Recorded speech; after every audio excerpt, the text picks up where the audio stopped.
He's a style icon, entrepreneur and founder, and the threaded man. Beyile started his platform as a humble blog, and over the years, it has grown into a renowned creative platform, working with the biggest in fashion locally and internationally. Head over to our social media platforms if you're staying home, or if you've got any questions for Sia, tweet us, Instagram us, or Facebook us. Hello, my man. How are you? I'm good.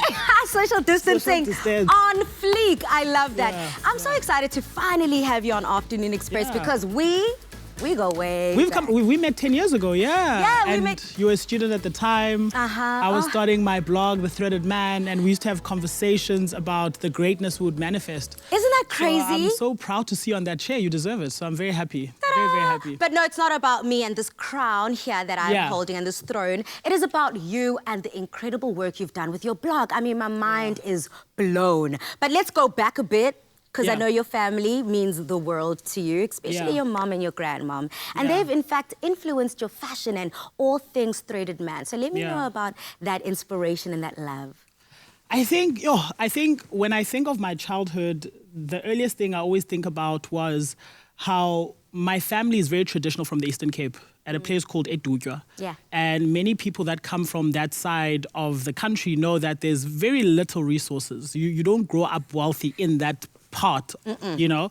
And I remember at home where I always used to feel rich growing up. I felt wealthy growing up, but it wasn't the kind of wealth that you experience through money or through fancy things. It was just this wealth of culture that the women in my family were driving. So every morning I'd watch my grandmother, Unolast, you know, preparing her duk, her beads, and every morning just watching them, you know, get it together from being grumpy when they wake up in the morning. Within an hour when they dressed, the confidence, the power that you'd feel and see is what actually got me into fashion. I was like, wow, I want to take this magic and this confidence to other people. I want to show black kids all around the world that you can be proud of where you come from, you know, but you can still be in Paris. So, this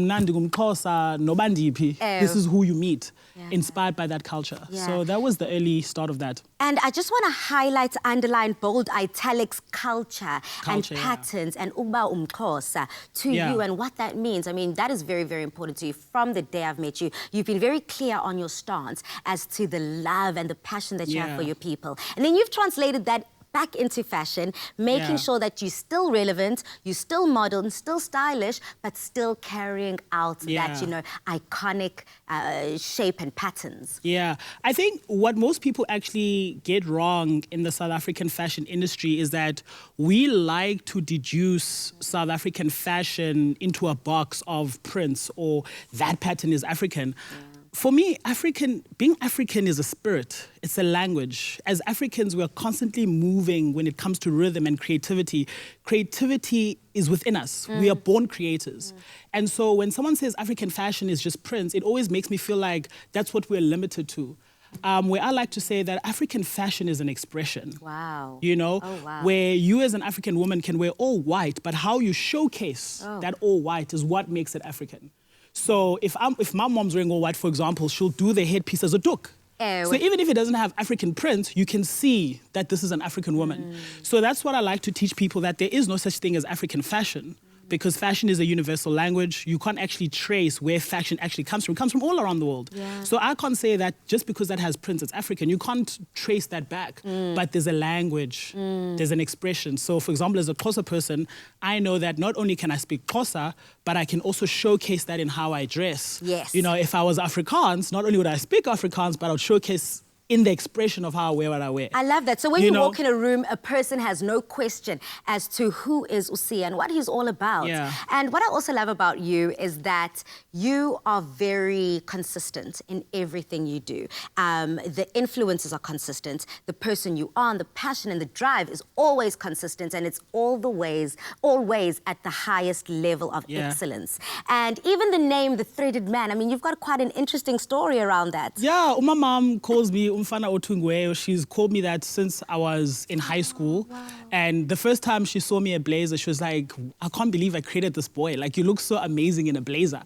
And she was like, you must be the threaded man, you know? And I was like, what does this threaded man mean? She's like, don't just be threaded in how you look. How you look must actually be powered by the energy of who you are. So don't look good and do manuals on the side. You know what I'm saying? Don't look like a gentleman and not open the door for a young lady. So she was using fashion as a way of inspiring me to be a better human being in how I approach things. That is so beautiful. So that was amazing. But I think over the years, when it comes to consistency, it's such a gift and a curse. And working at the level that I work at has driven me to depression. It has driven me to almost killing myself. It has driven me to fame at such a young age. It's driven me to wealth at a young age. And so when I'm 26 now, I was 19 years old when I, blew up into the scene. So over the years, I've had to learn through making all these crazy mistakes, making mistakes as a young black man, navigating the world as a young black man is also hard. And see, I want to dive into that because you've been very open about the fact that you have taken some hits, you have taken some losses, and it did drive you into a very dark space. But now you've allowed yourself and who you are to come out, shine, be the force that drives you to put yourself out of that depression and pick up, whether it's business decisions or whether it's your personal life and physical expression. Yeah, I think, wow, man, I think growth is such a beautiful thing. And when you do something as innovative as I have done, when no one has actually built a business like mine, so you have to anticipate that as you trail this road you do not see, there's going to be mess-ups. There's going to be relationships those relationships that are going to be ruined. And I think for me, in hindsight, at the time, I thought my world was ending when I went through those business challenges. I'd never gone through that. My parents are not in business.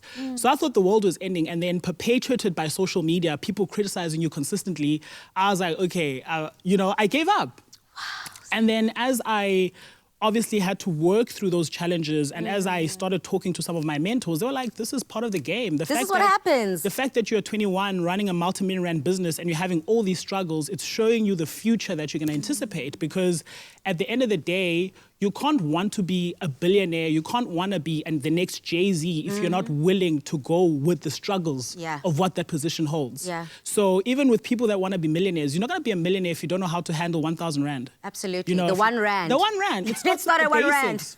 I love So I started understanding that all these dreams that I have of being at a particular level in business, it doesn't come beautifully. If you're in business, you're going to get sued. You're going to go through legal stuff. You're going to fight with clients. You're going to fight with collaborators. You're going to miss payments. That happens. People are going to come after you for payments. That's just the beauty of the sport. I love that. And for you to be able to navigate that arena, you need to know yourself and you need to understand that a stage is not the life. So just because things are bad today doesn't mean my future is bad. This is long term. I mean, Sia, first of all, are you even 26? I doubt it. I think so. I'm thankful for you, and I'm thankful for you at this time coming with such a strong, powerful message because I know everyone is at home and right now they are working on themselves, and everything that you've just said, I hope everyone is writing that down. But you're not going anywhere. You're with us throughout the show, and at the end of the show, I want to find out how 2020 is looking for you and how you are going to come up out of this incredible lockdown. So coming up after the break, we have some exciting news. Afternoon is launching its very own TikTok account. Plus, we head over to the kitchen for an easy one-pot meal that's perfect for lockdown. See you after the break.